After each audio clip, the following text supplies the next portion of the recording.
아멘. 오늘은 일곱 인을 떼시는 어린 양이라는 제목으로 말씀을 나누고자 합니다. 계시록을 이렇게 저희 수요일, 금요일 시간 날 때마다 하는 이유는 이제 마지막 때가 많이 다가오고 있잖아요. 사실은 앞으로는 또 많은 현상들이 나타날 텐데, 또 이럴 때에 우리가 많은 미혹들이 이 계시록을 통해서 올 거라는 거는 우리가 다 알고 있는 사실이죠. 그리고 오늘날 일어나고 있는 많은 이단들도 대부분 이 요한계시록을 해석함에 따라 그게 이제 이단으로 정죄되기도 하죠.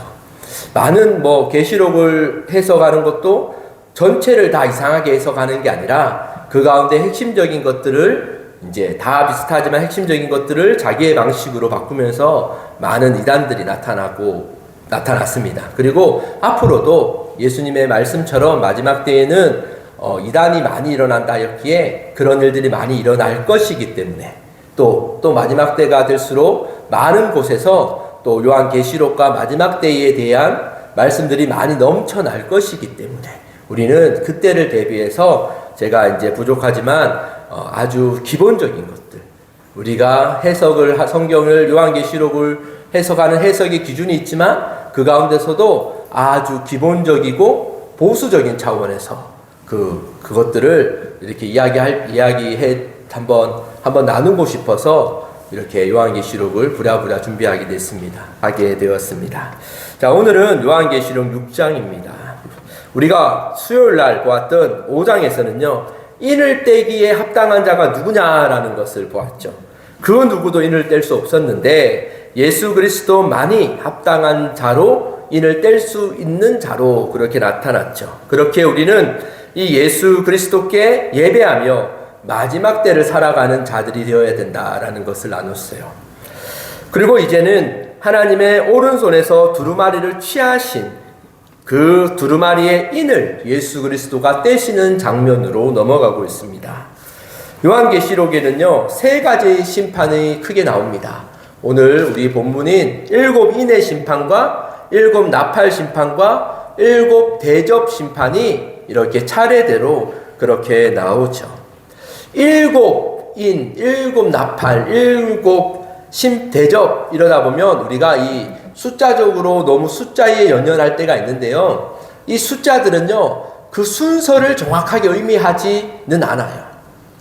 일곱이라는 숫자는 우리가 하나님의 완전수다라고 이렇게 많이 표현을 합니다. 그래서 이것은 어떤 의미를 가지냐면 우리가 계속 나눌 거지만 하나님의 완전수에 대한 징조들, 이거는 이 징조 모든 것들이 하나님의 주권하에 있다라는 것을 우리가 상징하는 표현으로도 일곱이라는 그런 표현을 쓰기도 합니다.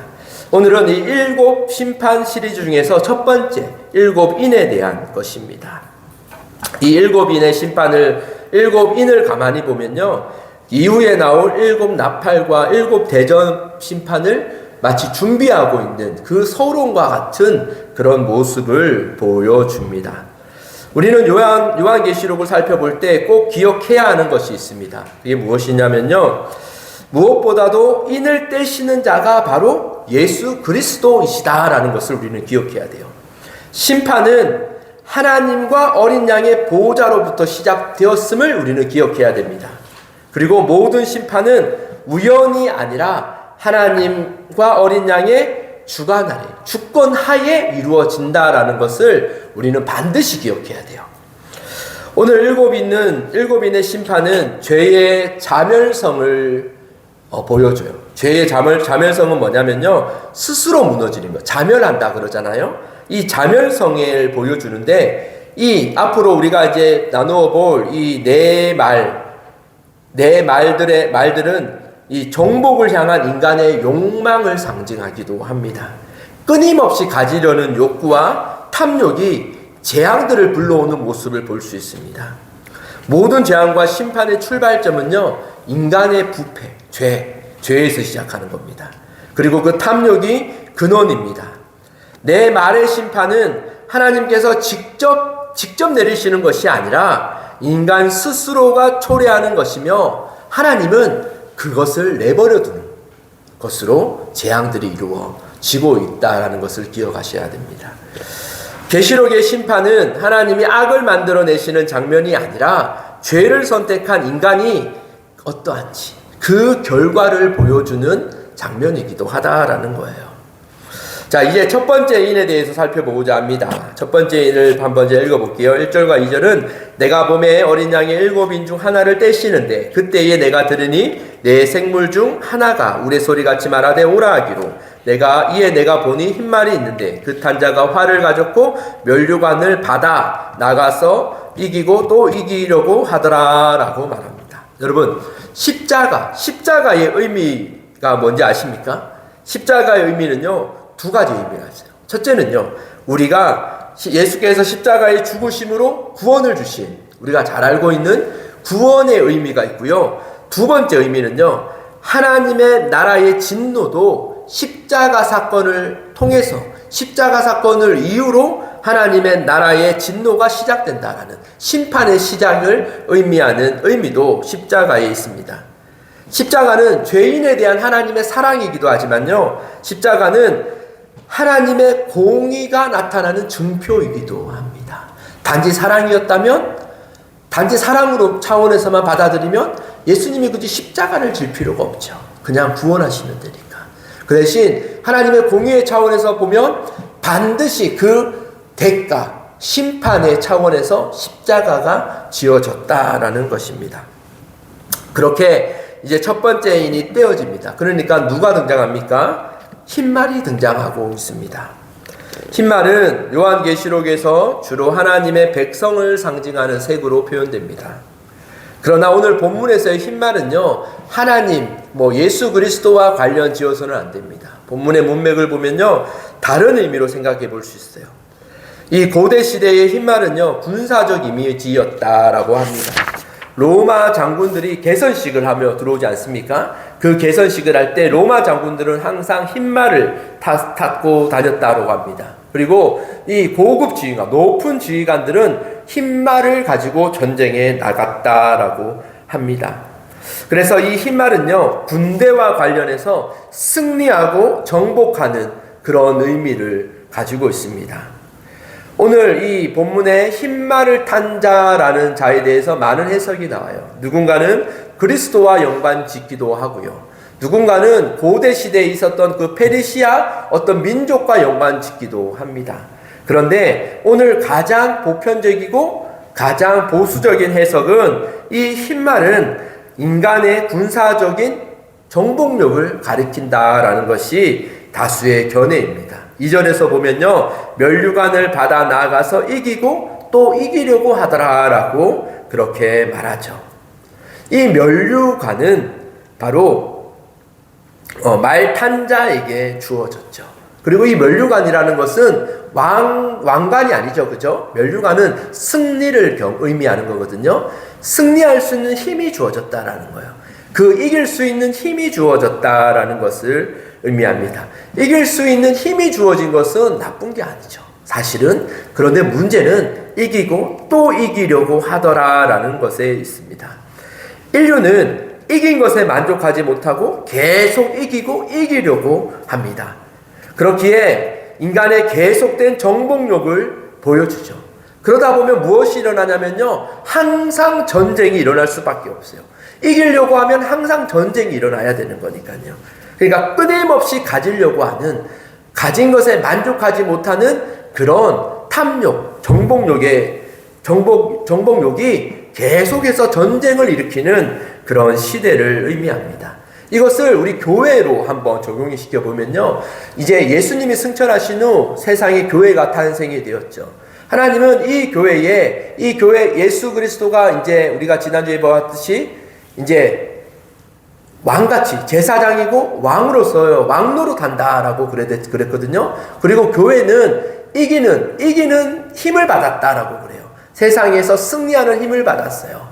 그래서 이제 교회가 그런 힘으로 이렇게 부흥되고 또 복음이 전파되고 핍박 가운데서도 죄를 이기고 이렇게 살아가는 교회로서 세워졌지만, 이 교회의 모습도, 세상의 모습도 그렇지만 교회의 모습도 보면, 역사적으로도 보면 교회는 항상 이기려고 했죠. 대표적인 예로 십자군 전쟁 같은 경우는 그것에 만족하지 않아요. 그 많은 곳에 복음이 전해진 것에 만족하지 않아요. 그래서 그것은 이제 더 복음이 빨리 전해지지 않는 것 때문에 그들은 전쟁을 통해서 저 땅을 정복함으로 인해서 복음을 전하겠다라는 그 목록에 정복하는 그런 일들이 벌어졌죠.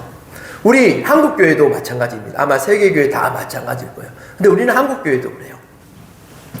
한국교회는 복음으로 큰 부흥을 입었어요. 그리스도인들이 작을 때에도 하나님이 주신 그 작은 능력으로 이기고 하면서 큰 부흥을 경험했죠. 그러다 한국교회가 어느 때에 딱 벽에 부딪히게 돼요. 이 벽에 부딪힌 게 뭐냐면 한국교회가 이전에 비해서 막 부흥하지 않아요. 교회가 막 늘어나지 않고 성도들이 막 늘어나지 않아요. 우리가 그것을 정책이라고 해요. 이거는 제가 지어낸 게 아니에요. 한국교회 역사로 얘기하는 거예요. 정책이라고 해요. 1980년대 후반 정도부터.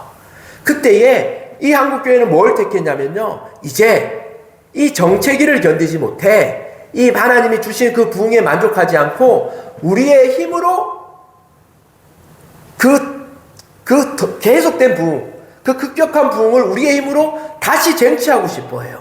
그래서 이루어진 개념이 뭐냐면 1997년에 선포된 희년, 한국교회의 희년이라는 표어로 2000년대부터 모든 교회가 세상과 함께라는 표어로 세상 가운데서 노인대학을 만들고 카페가 만들어지고 그때부터 그게 다 이루어진 거거든요. 사실은 분명한 역사입니다. 한국교회에. 그렇게 우리는 그렇게 정복하고자 하는 욕망이 마치 흰 말을 탄 자와 또 세상이 그렇게 정복력에 의해서 서로 전쟁하는 그런 투쟁적인 그런 시대를 맞이한 것과 다르지 않다라는 생각이 들었습니다. 왜냐하면 때로는 우리는 만족할 줄 알아야 되거든요.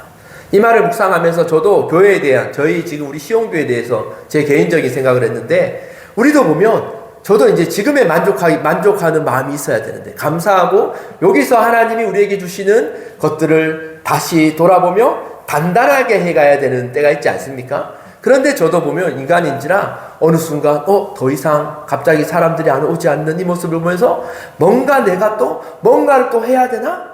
처음에 시작할 때 뭔가 하려고 시작한 게 아니거든요. 그런 마음들을 보면서 우리의 죄성의 마음이 이 흰말 가진 세상의 모든 사람의 마음처럼 그렇게 가진 것에 만족하지 못하고 더 가지려고 하는 그 탐욕과 정복력이 있구나라는 것을 느끼기도 했습니다. 이 인간의 욕심으로 이 정복력으로 시작된 전쟁들은 역사를 통해서 많이 이루어졌고요. 지금도 여전히 이루어지고 있죠. 그리고 이 전쟁의 역사는요. 예수님이 다시 오실 때까지 계속될 겁니다. 계속될 겁니다. 그리고 이제 두 번째 인이 떼어집니다. 4절 한번 보겠습니다. 이에 다른 붉은 말이 나오더라. 그 탄 자가 허락을 받아 땅에서 화평을 제하여 버리며 서로 죽이게 하고 또 큰 칼을 받았더라 라고 말해요. 이제는 붉은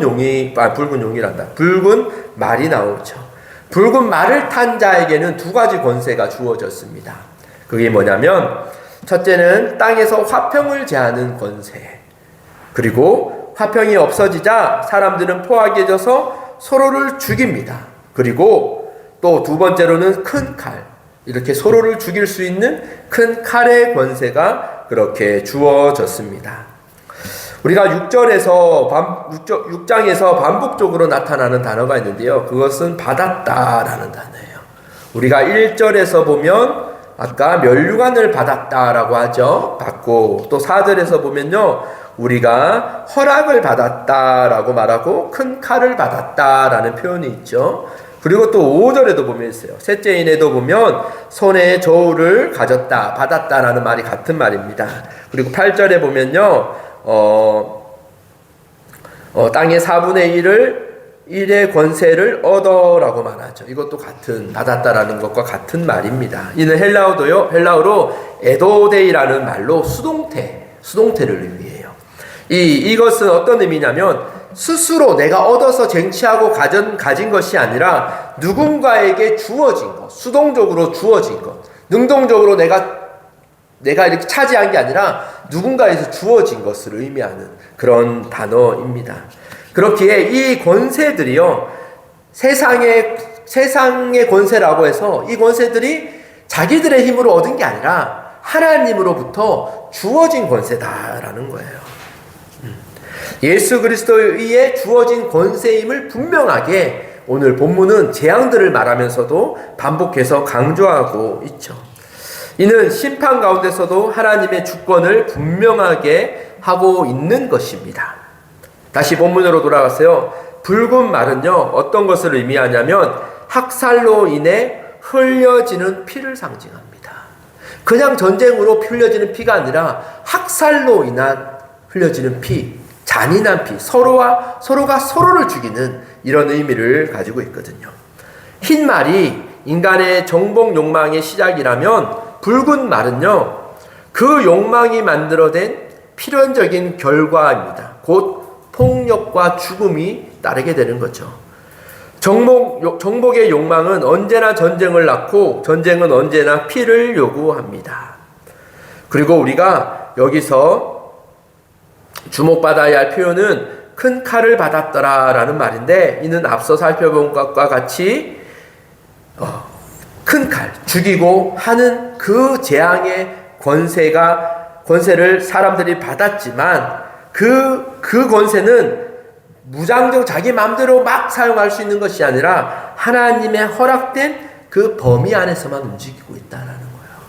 우리가 이 시대에 이런 세상의 정세들을 보고, 역사의 정세들을 보고, 또 이제 앞으로 일어날 시대들을 보고 두려워하기도 하지만, 우리가 이 마지막 때에 기억해야 될 것은, 우리가 비록 동의되지 않고 이해되지 않을지를 몰라도 그 일어나는 일들이 하나님의 섭리 안에 있다라는 것. 우리는 그래서 그 일을 보고 하나님의 주시는 시대를 분별하는 그런 자들이 되어야 합니다. 사실 이것은 우리에게 아주 중요한 신앙의 균형을 가르쳐 줍니다. 한편으로 전쟁과 폭력이 인간의 죄성과 탐욕에서 비롯된 것은 분명합니다. 그래서 사람들은요, 오늘날 진보적인 신학, 우리가 많이 접하게 될 것은 진보적인 신학이에요. 이 사람들은요, 어떤 말을 많이 하냐면 이런 말을 많이 해요. 야, 이 죄들은 인간의 죄지 어떻게 이게 하나님의 뜻이냐? 인간들의 죄지 왜 인간의 죄를 하나님 책임으로 돌리냐? 막 이런 말을 많이 해요. 그래서 인재다 그러면서 나타나는 현상을 하나님의 주권적 차원이 아니라 지극히 인간적 차원으로 봐서 인간적인 방법으로 그것들을 막고 개선하고 회복하고 하려는 그런 갈등, 또 다른 갈등이 이렇게 생겨나고 있는 시대를 살고 있습니다. 이것이 인간의 탐욕에서 비롯된 것은 분명하지만요, 다른 한편으로는 그 모든 혼란조차 하나님의 주권 밖으로 벗어나지 못한다라는 것입니다. 전쟁이 일어나고 화평이 사라지고 사람들이 서로를 죽이지만 모든 일은 하나님의 통제력이 이 땅에서 상실되어서 일어난 것이 아니라 오히려 하나님께서 그 죄악들을, 하나님의 섭리 안에서 그 인간들의 탐욕들을 내버려 두심으로 인한 그 결과다라는 것을 기억하십시오. 그리고 이제 세 번째 말이 등장하죠. 검은 말입니다. 세 번째 말은요, 기근과 경제적 붕괴를 의미합니다. 말의 탄자가 저울을 들고 있습니다. 그죠? 이는 물건을 정확하게 재려는 그런 공의적인 모습이 아니라요, 이는 생존적인 현실을 보여주고 있는 부분이에요. 한 데나리온에 밀 한 대요라고 말해요. 여러분, 이게 어떤 의미냐면요, 오늘로 말하면 쌀이죠. 우리는 주식이 쌀이니까요, 한 대는 쌀 한 1리터 정도 되는 양이다라고 합니다. 한 대는. 근데 이게 한 데나리온이라고 해요. 한 데나리온은 뭐냐면, 우리가 예수님 비유에서도 보면 그 포도원 비유가 있지 않습니까? 포도원의 그 일꾼들 비유를 할 때 한 데나리온은 뭐냐면 그 하루에, 노동자 하루에 일당의 수준이 한 데나리온이에요. 오늘날 보면 우리가 이렇게 공사장 일용직을 생각하면 일용직 하루 일당이 한 14만 원씩, 15만 원씩 이렇게 하거든요. 그러면 이 14만 원, 15만 원이 바로 쌀을 1리터 살 수 있는 그런 거를 의미한다라는 거죠. 그만큼 불공정이 일어난 시대다라고 말합니다. 오늘날 이것은요, 매 시대마다 이런 기근의 문제들이 많이 있어 왔죠. 그럼 오늘날은 다를까요? 오늘날 또 보면 세계 곳곳에는 경제적 붕괴를 우려합니다. 물론 아프리카와 같이 기근으로 허덕이는 나라 말고도 우리 오늘날 시대를 보면 선진국이라고 우리나라 자체도 그렇고 잘 사는 나라들도 경제적 붕괴를 지금 우려하고 있는 실정이죠. 오늘날은 전 세계적으로 더 그렇죠. 각 나라의 돈의 가치가 떨어지는 인플레이션들을 경험합니다. 아마 성경의 표현은 인플레이션의 개념과 딱 맞는 것 같아요. 왜냐하면 나라의 돈의 가치가 떨어지면 그 돈으로 뭘 살 수가 없어요. 밀 한 대, 살 요만큼을 사기 위해선 우리나라 돈 이만큼을 가져가야 살 수 있는 그런 이상한 현상들이 나타난다라는 거죠. 그래서 우리가 보면 저기 터키는 나름대로 잘 사는 나라였지 않습니까? 터키 수도에 가면요, 지금 일어나는 일에 터키 수도에 가면 이 자기의 나라의 돈 가치가 너무 떨어져서 커피 한 봉지를 사기 위해서는 한 자루에 돈을 갖고 가야 된다라고 할 만큼 이런 문제 형상들이 많이 심각해졌죠. 오늘 또 우리나라도 보면 경제학자들이 내수 경제, 인플레이션 하는 게 바로 이런 개념들입니다. 이런 세상들이 이제 일어나는 그런 불균형들이 일어난다라는, 경제적 문제들이 일어난다라는 거죠. 그리고 또 이렇게 저울을 보면요, 이런 동시에 어떤 말을 하냐면, 저울은 우리가 어디에서 잘 보입니까?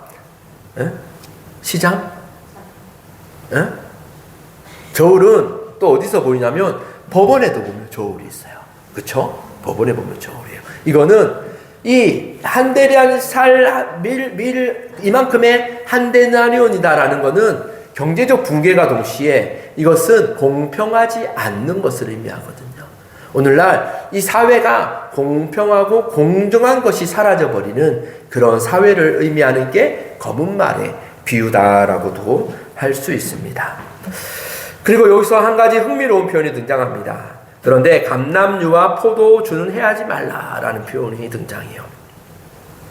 이는 심판 속에서도 완전한 파괴가 아니라 제한된 심판을 보여줍니다. 여러분, 밀이나 쌀이나 이런 거는요, 무너지고 흉년이 되면 내년을 기대할 수 있어요. 그죠? 내년을 기대할 수 있어요. 그런데 감람류나 포도주는요, 감람나무와 포도나무를 해치면요, 그게 오랜 시간 동안 회복되지 않는 것들이다라는 거예요. 그러니까 하나님은 이런 상황들을 마지막 시대의 재앙의 징조로서 일으키지만 우리에게 은혜를 베푸셔서 감람류와 포도주같이 우리를 완전히 떨어뜨리지 않는 그런 은혜를 보여주시기도 한다입니다. 그리고 이제 네 번째인이 띄어지죠. 네 번째인은 청황색 말입니다. 청황색 말은요, 청황색이 어떤 색인지 잘 모르시겠죠. 이거는 표현을 주석들에 보면 이렇게 말해요. 시체색을 청황색이라 그래요. 약간 투명하지도 않고 붉으스럽 청색빛이 돌기도 하고 우리도 피가 안 통하고 말하면 피부가 청색빛으로 이렇게 변하지 않습니까? 그런 색을 의미한다라고 합니다. 생명이 사라진 색을 의미합니다. 근데 이 청황색 말은 다른 그 말들과 달리 말 탄 자의 이름이 분명하게 밝혀지죠. 그 이름은 사망이니 음부가 뒤를 따른다라고 그렇게 말해요. 이제 이 상징이 아니라 결론으로 이루고 있죠. 정복이 전쟁으로 이어지고요. 그 전쟁들은 많은 기근과 혼란한 시대로 이어지고요. 결국 이것은 죽음으로 이루어집니다. 이것은 죄가 어디로 향하고 가는지 우리에게 분명히 보여주시는 하나님의 말씀이기도 합니다. 그럼에도 불구하고 여기도 동일하게 땅의 4분의 1이라는 말이 표현으로 보아 이 심판은 너무 무섭지만 역시 그조차 하나님의 주권하에 제한적으로 이루어지고 있다라는 것을 우리는 볼 수 있습니다. 그래서 하나님은 우리에게 이러한 재앙들을 보고 징조들을 보고 이 세상의 죄의 흐름을 따르지 말고 하나님의 섭리 안에서 그리스도 안에 머물며 구별될 것을 말씀하시죠. 그리고 그 방법으로 우리에게 예배를 제시하셨습니다. 요한계시록은 어쩌면 이것을 위해 우리에게 주신 거예요. 마지막 시대에 너희가 마지막 시대를 알고 그 시대의 경각심을 가지고 너희에게 주어진 삶, 하나님이 너희에게 허락하신 그 구원의 방편인 예배와 기도와 말씀, 하나님 앞에서의 삶을 붙들고 마지막 시대를 살아가야 한다라는 것을 우리에게 보여주고 있는 것이 바로 요한계시록의 궁극적인 이유입니다. 그리고 이제 다섯째인이 떼어집니다. 이는 더 이상 이제는 말이 등장하지 않아요. 요한의 시선은 이제 하늘 제단 아래로 옮겨집니다. 9절에 보면요, 다섯째 인을 떼실 때에 내가 보니 하나님의 말씀과 그들이 가진 증거로 말미암아 죽임을 당한 영혼들이 제단 아래에 있다라고 말해요. 앞서 보았던 네 가지 재앙은요, 먼 미래의 이야기만이 아니에요. 그렇죠? 이미 역사 속에서 반복되어 왔고요. 지금 또 이 땅 곳곳에서 계속 반복돼요. 우리가 계시록을 이해할 때에 때로는 어떻게 시간적 순서로 이해하니까 지금 우리는 어느 시대를 겪고 있을까? 이런 걸로 우리가 이 시대가 얼마큼 남았지? 이런 것들을 분별하고 하는데, 사실 계시록에 나타난 그런 재앙들은요, 이미 예수님 후의 시대부터 세상 가운데 나타나기도 했고 또 반복되어 일어나기도 하고 계속 역사가 반복하든 지금 또 일어나고 있는 것이다 라는 거예요. 그리고 이 재앙의 한복판에서 항상 존재했던 사람들이 있어요. 항상 교회는 있었고 항상 성도들이 있었어요. 그 사람들은요, 많은 사람들이 하나님의 말씀과 증거 때문에 죽임을 당한 순교자들이 매 시대마다 있어 왔다라는 거죠. 이 순교자들은요, 세상의 관점에서는 실패한 자들이었어요. 이 순교자를 죽이면서 세상은 자기들이 이겼다라고 하는 사람들이었어요. 그런데 그리스도 안에서는 아니었죠. 그들이 하나님께 이렇게 부르짖죠. 거룩하고 참되신 대주제시여, 땅에 거하는 자들을 심판하여 우리 피를 갚아주지 아니하시기를 어느 때까지 하겠습니까? 라고 말하죠. 이들은 하나님께 탄원하고 있어요. 하나님, 언제까지 이 세상의 죄를 놔두실 겁니까? 언제까지 하나님의 심판, 하나님의 공의가 이 땅에 이루어지지 않겠습니까? 라고 탄원하고 있죠. 이 기도는요, 복수심의 외침이 아닙니다. 하나님의 공의가 언제 완성되는지에 대한 질문이죠. 하나님, 주께서 의로우시다면 이 불의가 언제까지 계속됩니까? 라는 이 탄원. 사실 이 탄원은 오늘 우리에게도 이루어지는 거예요.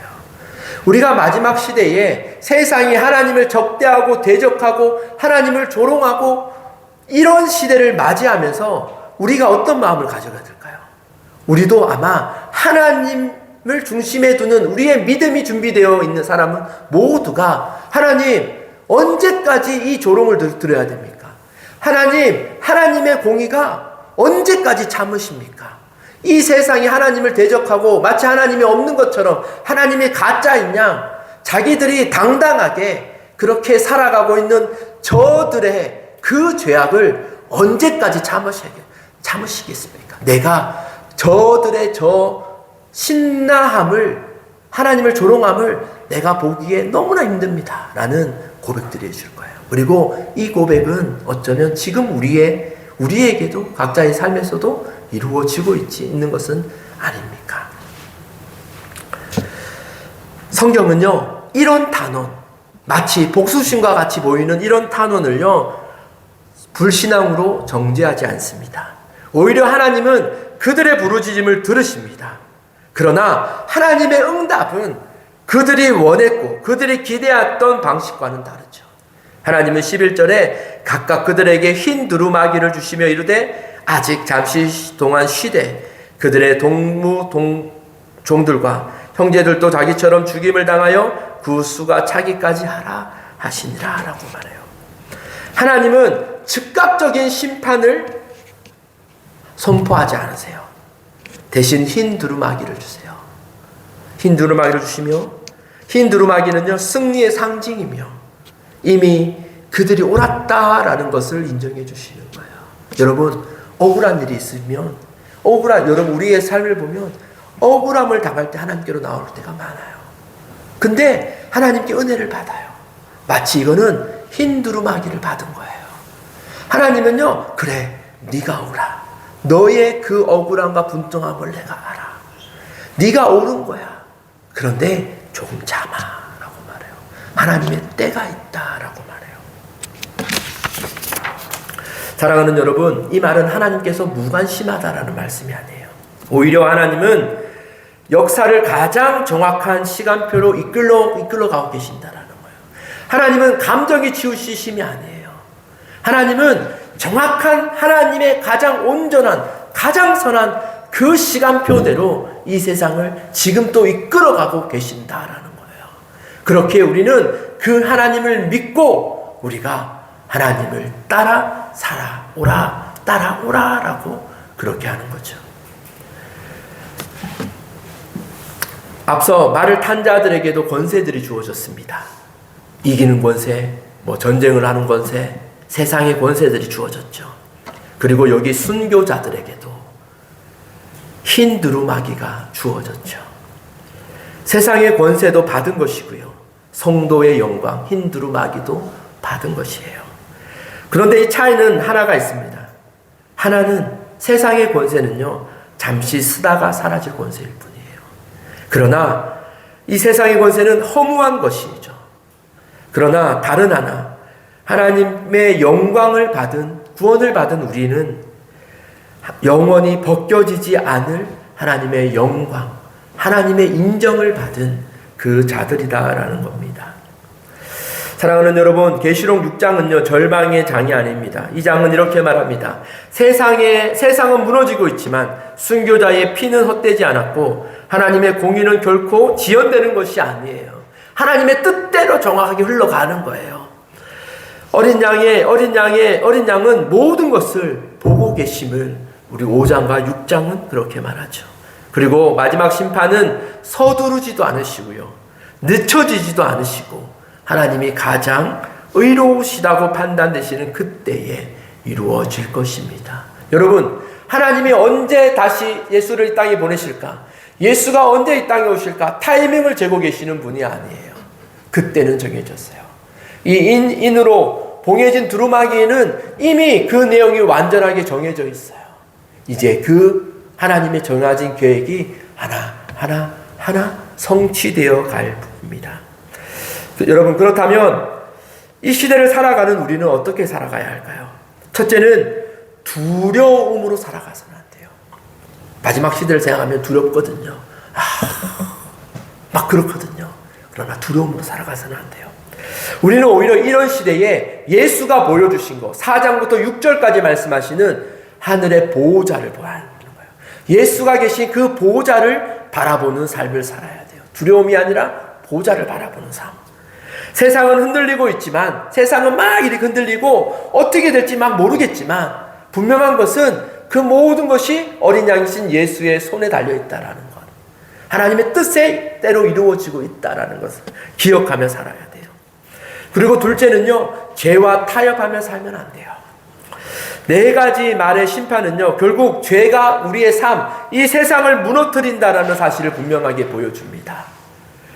그렇게 우리는 죄와 타협하면 안 돼요. 시대는 더욱더 악해지면요, 우리는 상대적인 차원에서 죄를 대하게 돼요. 시대가 저만큼 가기 때문에 우리는 저만큼의 상대적인 차원에서 우리는 죄를 판단하고 이해하게 돼요. 그러면 타협이 일어나게 돼요. 그러나 우리는 항상 하나님의 진리 위에서 타협하지 않는, 타협의 여지를 주지 않는 그런 삶을 살아야 돼요. 비록 내 삶이 세상이 너무나 거칠어서 그 삶에 흔들릴지언정 나의 중심은 그리스도께 붙어 있어야 돼요. 그리고 흔들린 내 삶을 회개하며 다시 그리스도께로 모으고, 다시 흔들릴지언정 다시 모으는 그 회개의 중심, 다시 일어나는 보좌를 바라보는 그 신앙의 삶을 굳건하게 붙들어야 돼요. 지금 더 그럴 때예요. 시대는 지금보다 더 악해지죠. 지금은 그것을 훈련해야 하는 그때다라는 거죠. 그리고 마지막으로 우리가 기억해야 될 것은요, 끝까지 어린 양을 따르는 증인의 삶을 살아야 됩니다. 하나님은 세상의 권세를 가진 자, 이긴 자, 성공한 자가 아니라 끝까지 믿음을 지킨 그 사람들을 기억하십니다. 그러므로 우리는 이 무너지는 이 시대 가운데서도 어린 양을 바라보며 믿음으로 그렇게 살아가야 됩니다. 여러분, 지금은 믿음을 준비해야 되는 시기고, 믿음을 준비하기 위하여 하나님이 지금 우리에게 이런 상황들을 주셨음을 기억하십시오. 나중에 그 혼란의 때가 닥쳐서 내가 믿음을 따라야겠지가 아니라 지금부터 나의 믿음이 온전히 하나님께로 향하도록 내 믿음을 훈련시켜 능히 하나님의 때에 어떠한 혼란이 와도 우리의 믿음이 흔들리지 않는 그런 하나님의 자녀로 그렇게 살아갈 수 있기를 소망합니다. 기도하겠습니다.